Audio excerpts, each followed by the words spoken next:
কখনো দীপান্বিতা অমাবস্যা, কখনো রটন্তী চতুর্দশী সংলগ্ন অমাবস্যা, কখনো ফলহারিণী অমাবস্যা, কখনো আবার কৌশী অমাবস্যা, আবার চিতালাগী অমাবস্যা। 12টি অমাবস্যারই পৃথক পৃথক ভিন্ন ভিন্ন মাহাত্ম্য।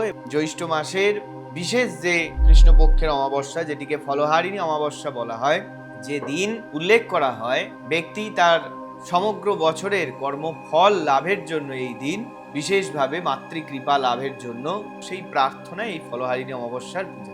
শ্রী রামকৃষ্ণ পরমহংসদেবের জগজ্জননী শ্রী শ্রী মা সারদা দেবীকে এই দিন ষোড়শী রূপে পূজার কথা বিশেষভাবে উল্লেখ্য।